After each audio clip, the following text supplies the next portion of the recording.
I'm Rachel Edidin. And I'm Miles Stokes. And we're the hosts of Rachel and Miles Explain the X-Men, a weekly podcast all about the ins, outs, and retcons of our favorite superhero soap opera. We're also the hosts of Rachel and Miles Review the X-Men, which you're watching right now, where we talk about the X books that come out each week. Now, this week we're going to be looking at the book of September 9th, 2015. Mm-hmm. But before that, as threatened, we want to talk a little bit about an upcoming event that is Rose City Comic Con. We're going to be there. We're going to be tabling. We're going to be doing a live episode for the first time ever. It's going to be a panel on Saturday the 19th. Whether or not you're coming to the show, if you're in Portland that weekend, you should come to our meetup and party. It is at 8 p.m. on Saturday night at the Steep and Thorny Way to Heaven. It's a local alternative art and performance space, and we'll have info on that on our website, and we'll link to it in the copy below this video. Yes, indeed. In the meantime, let's talk about a single comic. All right, first and last is Giant-Size Little Marvel AvX number 4 of 4, written by Scotty Young and drawn by Scotty Young, for that matter, with colors by Jean-Francois Beaulieu. Look, if you don't already know by now if this series is for you, this is probably not going to be the review that tilts you one way or the other. Right, it remains exactly what it's been so far, which is a ridiculous, affectionately parodical kids comic. I mean, it is straight up a children's comic. That's not to say it's not appreciable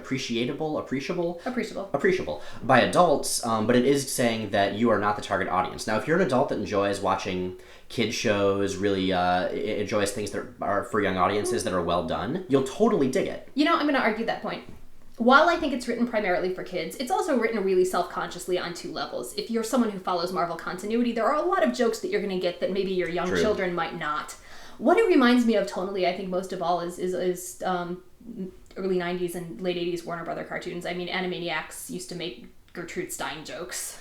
Yeah, that's true. It's very much on multiple levels, and it's not just a, like, snicker, look what your kids are missing. Mm-hmm. It's just a, here's a bunch of stuff. We have no idea how much you're going to get, but here it all is. So, I mean, we just have...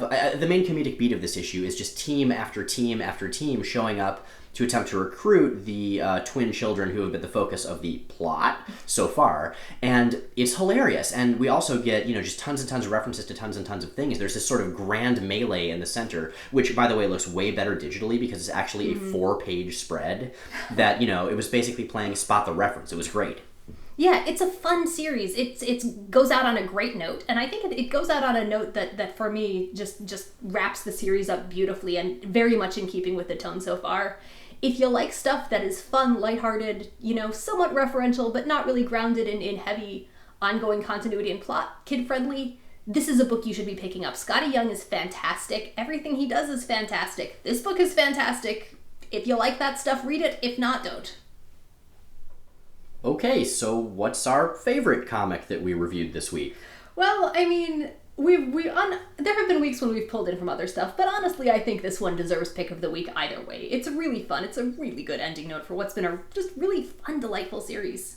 Mm-hmm. What's our panel of the week? We've got a little bit more selection there. We do. We have quite a few panels in this single issue. A lot of bang for your buck in the panel regard.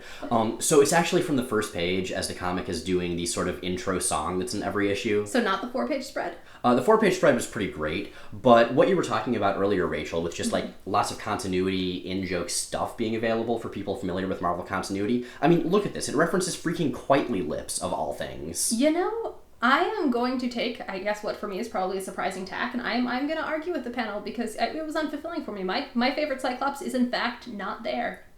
Are you talking about the one from Mutant X? I am talking about the only well-adjusted Scott Summers in the multiverse, Space Pirate Cyclops. True. He was probably behind the rest of the crowd. if there was ever a place that he belonged, it's in this book. I mean, he's the fun Cyclops. He's the only one. He's literally the only one. Well, even so, good stuff. So that is painlessly it this week. If you like what you've seen here, please check out our podcast, Rachel and Miles Explain the X-Men. New episodes go up every Sunday at rachelandmiles.com, also on iTunes and Stitcher. What have we got for them this week, Miles? So this time we have one of my favorite 80s miniseries, and there are a lot to choose from. That being Fantastic Four versus the X-Men. It's surprisingly important continuity-wise for a miniseries, and features lots of Doctor Doom, and I will never complain about getting to use the Doctor Doom voice filter in an episode, so check it out.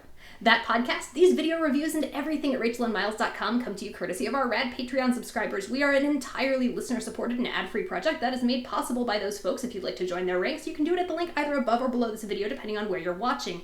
Meanwhile, hopefully come see us at Rose City Comic Con next week, again, September 19th and 20th.